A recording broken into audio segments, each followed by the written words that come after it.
Hello, students. Again, we are here with the second part of the chapter, The Lady or the Tiger. The lady और the tiger का first part हमने पढ़ा था. That was about a king. एक king जो कि बहुत ही fanciful था, बार्बरिक था. काल्पनिक इरादों को वो पूरा करता था पब्लिक एरेना में. जब भी किसी व्यक्ति को जस्टिस देने की बात आती थी, वो किसी तरह की जांच पड़ताल नहीं करके सब कुछ उसकी किस्मत पे छोड़ देता. उसके सामने दो दरवाजे होते थे, जिसमें से एक दरवाजे से के पीछे से एक टाइगर आएगा और दूसरे दरवाजे के पीछे से ब्यूटीफुल लेडी. अगर टाइगर आता है तो ऑब्वियसली वो टाइगर उसे खा जाएगा, और अगर ब्यूटीफुल लेडी आई है तो किंग के रूल्स के अकॉर्डिंग उसे उससे शादी करनी ही होगी. और ये सब कुछ डिसाइड कौन करता था? किस्मत. इसके पीछे और किसी का डिसीजन नहीं होता था, कोई प्रेशर नहीं होता था, सिर्फ उस पर्सन की किस्मत ये सब डिसाइड करती थी. Now we are going for the second part of the story. The semi barbaric king had a daughter whom he loved deeply. यही जो सेमी बार्बरिक का मतलब जो बहुत पूरी तरह से क्रूर नहीं है. इस राजा की एक डॉटर भी थी, एक बेटी भी थी, जिसे वो बहुत ज़्यादा प्यार करता था. She was as passionate, fanciful and strong as a father and was devoted to him. ये लड़की भी उतनी ही पैशनेट थी, जोश से भरी हुई थी, उतनी ही फैंसीफुल यानी काल्पनिक थी, एंड स्ट्रॉन्ग थी जितने कि उसके फादर. एंड वो अपने फादर के लिए पूरी तरह से डिवोटेड थी, पूरी तरह से समर्पित थी. As is the case in many fairy tales, this daughter, the apple of her father's eye, was in love with a young man who was below her in station. और अब जैसे कि बहुत सारी फेरी टेल्स में, परियों की कहानियों में होता है, यहाँ भी यही था कि ये बेटी जो कि अपने फादर की आइज़ का apple, to be the apple of someone's eyes का मतलब होता है किसी की आंख का तारा होना. यहाँ ये लड़की जो थी अपने फादर की आंख का तारा थी, और ये लड़की जो है प्यार करती थी एक यंग मैन से, जो कि स्टेशन में यानी स्टेटस में यानी फाइनेंशियल कंडीशन में बिलो था. बिलो होने का मतलब उससे नीचे था, वो इतना अमीर नहीं था जितना कि ये लड़की थी. He was a commoner. Actually वो तो एक कॉमनर था. कॉमनर कौन होता है? सामान्य व्यक्ति. He was also brave, handsome and daring. ये व्यक्ति ब्रेव था, हैंडसम था और डेयरिंग यानी साहस वाला था. And he loved the royal daughter with all his being. वो अपनी पूरी बींग, पूरी मतलब हम कह सकते हैं जी जान से वो इस लड़की से प्यार करता था. The princess had enough barbarism in her that their love affair was dramatic, too dramatic. इस लड़की के हार्ट में भी, इस लड़की के नेचर में भी इतना ही बार्बरिज्म था, इतनी ही क्रूरता थी कि इनका लव अफेयर भी बहुत ड्रामेटिक रहा, नाटकीय रहा सब कुछ. It was a secret for months. कई महीनों तक ये एक सीक्रेट बना रहा. But then the king found out about it. लेकिन फिर एक दिन क्या हुआ? एक दिन राजा को इसके बारे में पता चल गया. The king did not hesitate for a minute. राजा एक मिनट के लिए भी नहीं हिचकिचाया. उसने वही मेथड अप्लाई किया जो वो हर बार करता था. He sent the young man to prison. उसने उस यंग मैन को प्रिजन यानी जेल में भेज दिया. And set a date for his trial in the arena. और एक डेट डिसाइड की गई जिस दिन मुकदमा होगा एरेना में. When the date arrived, everyone in the kingdom wanted to attend. और जिस दिन वो दिन आया, हर कोई व्यक्ति इसे अटेंड करना चाहता था, इस मौके को देखना चाहता था. They all new of the Kings interest in the case. उन सबको पता था कि राजा इस केस में बहुत ज़्यादा इंटरेस्टेड है. और क्यों इंटरेस्टेड है? क्योंकि वो व्यक्ति उसकी बेटी का प्रेमी है. And there was excitement in the air. पूरे एयर में, एयर का मतलब एटमोसफेयर में, वातावरण में एक्साइटमेंट थी. हर व्यक्ति बहुत ज़्यादा एक्साइटेड था कि चलो देखते हैं क्या होता है. The king's man searched for the fiercest tiger in the realm. Fiercest सबसे भयानक टाइगर जो है रिल्म में, राज्य में जितना भी था, जो सबसे भयानक टाइगर था उसको सर्च किया गया. They also searched for the fairest maiden in the land so that he could have a fitting bride in case he were found innocent. और एक सबसे सुंदर, इस धरती पर जो सबसे सुंदर लड़की है उसको भी तलाश किया गया ताकि उसे अपनी ही लेवल की ब्राइड मिले, क्योंकि वो राजकुमारी से प्रेम करता था, तो उसी के लेवल की दुल्हन मिले अगर वो इनोसेंट साबित हो तो. Of course everyone knew that he had committed the crime of loving the princess. सब कोई जानते थे कि इस व्यक्ति ने क्या क्राइम किया है, क्या अपराध किया है कि इसने राजकुमारी से प्रेम किया है. But the king did not allow the facts of the case to alter his decision.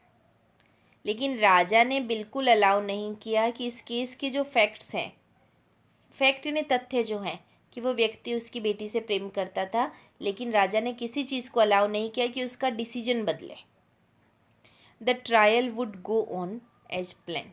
Trial बिल्कुल वैसे ही हुआ जैसे प्लान किया गया था. the youth would be gone to no matter what happened. Sorry, the youth would be gone no matter what happened. He would either be dead or married. इस युवा को तो जाना ही जाना था, चाहे कुछ भी हो जाए. या तो उसकी शादी हो जाएगी या उसको मार दिया जाएगा. The king could enjoy the proceedings for the sport of it. हर हाल में उसकी बेटी उससे शादी नहीं कर पाएगी. राजा उस सारी प्रोसीडिंग्स को एंजॉय कर रहा था, उस सारे क्रियाकलाप को एंजॉय कर रहा था, सिर्फ स्पोर्ट के लिए, मज़े के लिए. The day arrived. अब वो दिन भी आ गया. The people were standing in every corner of the arena. लोग उस एरेना के, उस अखाड़े के, उस एम्फी थिएटर के हर कॉर्नर में खड़े थे. All was ready when the moment came. अब जब क्षण आया, वो पल आया, तो सब लोग तैयार थे. A signal was given and the door opened. एक सिग्नल दिया गया और दरवाज़ा खुला. Allowing the princess lover to enter.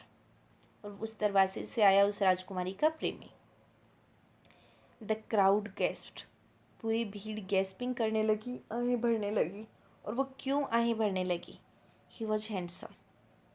बहुत ज़्यादा सुंदर था. Half the audience did not know that one so attractive had lived among them.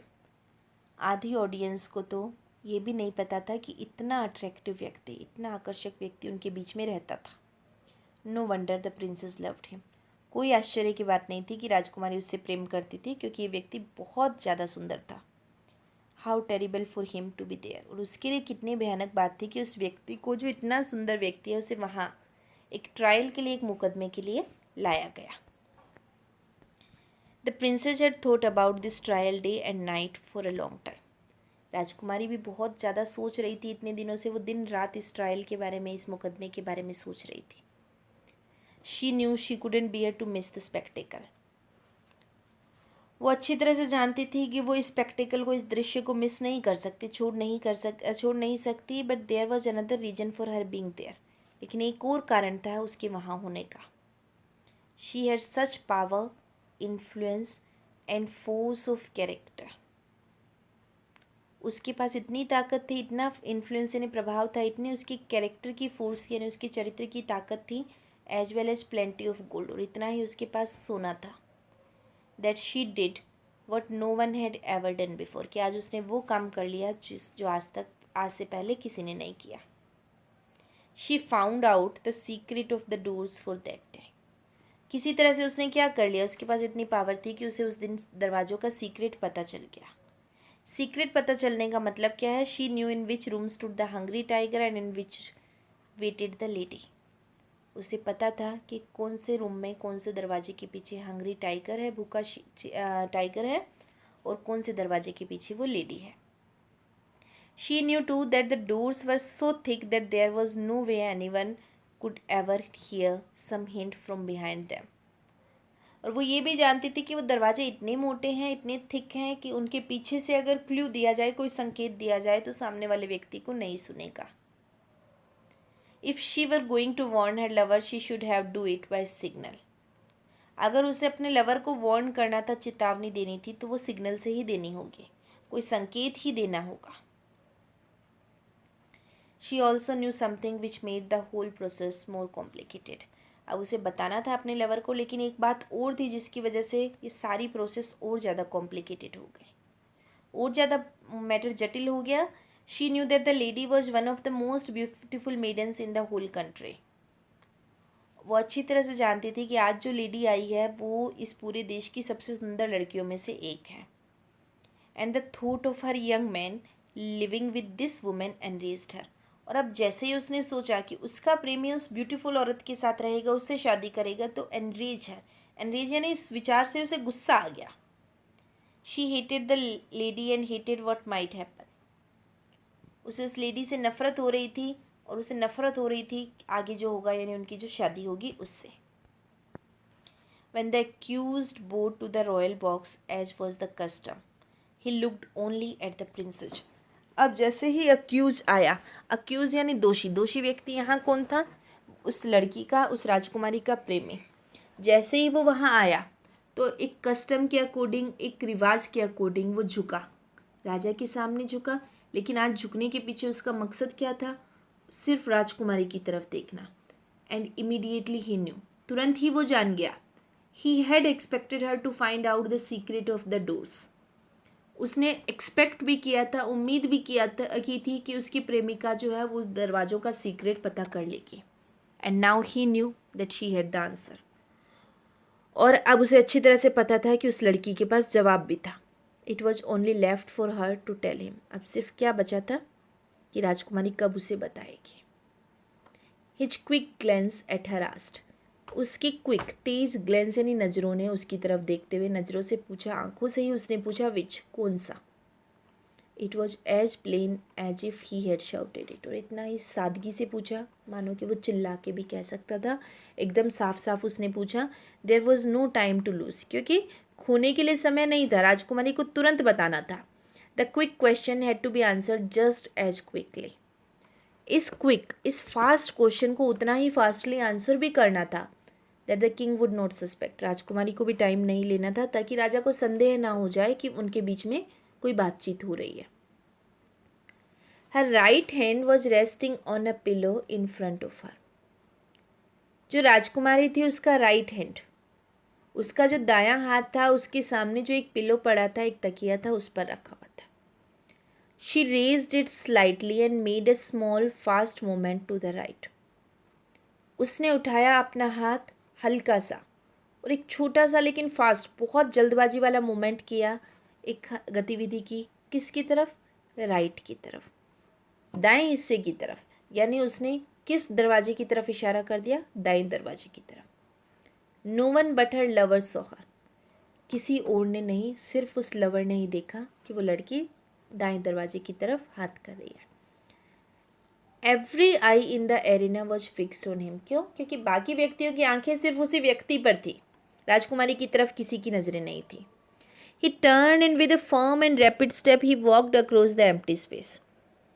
वो मुड़ा एंड विद अ फर्म यानी दृढ़ निश्चयी और रैपिड यानी फास्ट कदमों के साथ वो उस खाली जगह को पार करते हुए गया. उसे पता था राजकुमारी ने जो है राइट दरवाजे की तरफ इशारा किया, दाएं दरवाजे की तरफ इशारा किया, वो उसी तरफ गया. Every heart stopped beating. हर दिल ने धड़कना बंद कर दिया. Every breath was held. हर किसी की सांसें मानो होल्ड पे थी. Every eye was upon him. हर व्यक्ति की नज़रें उसी की तरफ थी. विदाउट हेजिटेशन, बिना हिचकिचाहट के, he went to the door. वो दरवाजे की तरफ गया. कौन सा दरवाज़ा? On the right. उसे अपनी प्रेमिका पर इतना विश्वास था कि वो राइट दरवाजे की तरफ गया एंड ओपन इट. उसने उसे खोल दिया. Did the tiger come out of the door और did the lady? The lady और द टाइगर, कौन निकला दरवाजे से बाहर? राजकुमारी ने जो बताया वो किस वजह से उसने बताया, और दरवाजे से बाहर कौन निकला? आगे जो है राइटर हमसे एक क्वेश्चन करता है. The more we think about this question the harder it is to answer. हम इस क्वेश्चन के बारे में जितना सोचते हैं उसका जवाब उतना ही मुश्किल है. It involves a study of the human heart which leads to mazes of passion, love, hate and excitement.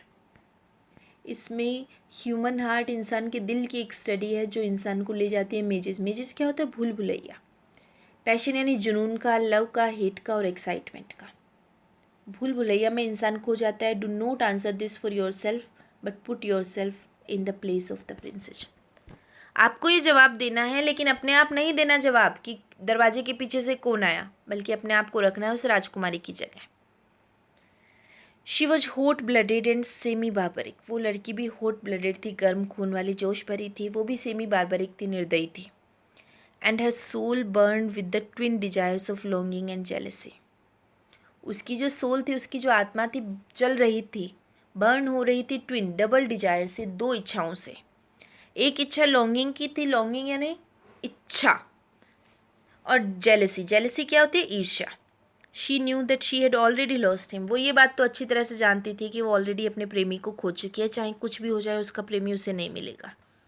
But to home. लेकिन वो अपने प्रेमी को किसके लिए खोना चाहेगी? टाइगर के लिए या दूसरी लेडी के लिए? How often she had lean awake at night. कितनी रातों तक वो नहीं सोई थी पिछली कई रातों से, imagining the horror of her lover being killed by a tiger. कई बार वो ये सोचती कि उसके लवर को किसी टाइगर ने किल कर दिया. इवन इन हर ड्रीम्स, यहाँ तक कि अपने सपनों में भी she had covered her face with her hands to hide from the cruelty. वो अपने चेहरे को ढककर इस निर्दयता से बचने की कोशिश करती।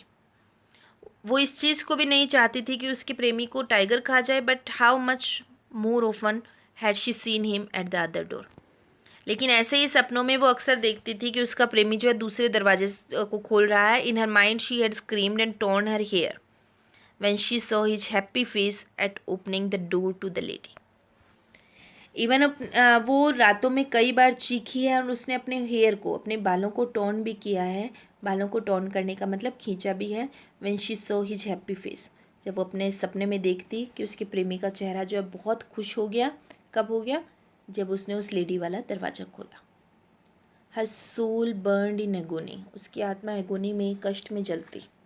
As she saw him rush to that woman, जब वो देखती सपनों में कि उसका प्रेमी उस औरत की तरफ भाग रहा है, and then be wedded in the next moment, और अगले ही पल उन दोनों की शादी हो जाएगी। When all about her were joyous, वो टाइम जबकि उसके आसपास के सभी लोग खुश होंगे। She lived through the misery of the procession, the happy couple, the singing and dancing, the shouts of the crowd, the laughter of the wandering children. वो इन सब के बारे में सोचती कि लोग खुश हो रहे होंगे, चीख रहे होंगे, सिंगिंग हो रही होगी, डांसिंग हो रही होगी, भीड़ चिल्ला रही होगी, बच्चे जो है हंस रहे होंगे। अपने सपनों में इन चीज़ों को देखा। हर tears of course were lost in all the Joy, उसके सपनों में उसने ये भी देखा कि उसके आंसू किसी ने नहीं देखे। यानी वो अक्सर इन दोनों चीज़ों के बारे में देखती। कई बार उसे अपने लवर को सपने आते कि टाइगर ने खा लिया, और कई बार उसे लगता कि लवर ने किसी और से शादी कर लिया और वो बहुत खुश है। तो दोनों ही चीज़ें जो है उसके लिए असहनीय थी। Would it be better for him to die at once, then he could go to the place after death and wait for her. क्या उसके लिए ये सही था कि वो मर जाए और उसके बाद, मौत के बाद, स्वर्ग में जाकर राजकुमारी का इंतजार करे? And yet that awful tiger, दो श्रीक्स दैट ब्लड, लेकिन उसे डर लगता था उस ऑफुल भयानक टाइगर का, उन चीखों का, उन खून का। उसने पहले से कोई डिसीजन नहीं लिया। Her decision had been made in the instant that she moved her hand. उसने अपना डिसीजन कब लिया? बिल्कुल उसी इंस्टेंट, बिल्कुल उसी पल जब उसने अपना हाथ हिलाया। She had known that he would ask, उसे ये अच्छी तरह से पता था कि उसका प्रेमी उससे पूछेगा। But she had put of her decision until the last moment, लेकिन उसने अपने डिसीजन को पुट ऑफ किया। पुट ऑफ करने का मतलब पोस्टपोन किया, स्थगित करती रही, आगे खिसकाती रही लास्ट मोमेंट तक। शी फाइनली डिसाइडेड, और फाइनली उसने डिसाइड किया। एंड विदाउट हेजिटेशन, और बिना हिचकिचाहट के, she indicated the right hand door, उसने राइट हैंड की तरफ इशारा कर दिया। वहाँ से क्या आना था? This is not a question to be taken lightly, यह ऐसा प्रश्न नहीं है जिसको आप हल्के से ले लो। Her decision was serious for her, उसका डिसीजन उसके लिए बहुत ज़्यादा सीरियस था। So I do not presume to answer for her, इसलिए राइटर कहता है कि मैं उसके बिहाफ पे जवाब नहीं दूंगा। I leave it to you, all of you, मैं छोड़ता हूँ ये सब रीडर्स पर, पाठकों, आपको जवाब देना है। Which came out of the open door, कि उस खुले दरवाजे में से क्या बाहर आया? द लेडी और द टाइगर। लेडी बाहर आई या टाइगर बाहर आया? उस राजकुमारी की साइकोलॉजी कैसी रही होगी, मनोदशा कैसी रही होगी, कैसे वो अपने राजकुमार को खोना चाहती थी, टाइगर के हाथों या दूसरी औरत के हाथों, ये सब ध्यान में रखते हुए इस डिसीजन को उसने लिया। And author has kept this decision और kept the choice on you. आपको ये डिसाइड करके सोचना है कि उस लड़की ने कौन सा दरवाज़ा दिखाया होगा। So this was the story, this was the study of human psychology. मनुष्य के मनोविज्ञान की एक अध्ययन है कि वो किस टाइम प्रेम जो है वो कौन सा रूप ले लेता है। So students, I hope you have understood the story and you have enjoyed the suspense. Now you think about the thing that whichever came out, the tiger or the lady. I have also mentioned the glossary of the word meanings, and at last I hope that you have understood the chapter. So keep learning, enjoy learning. Thank you.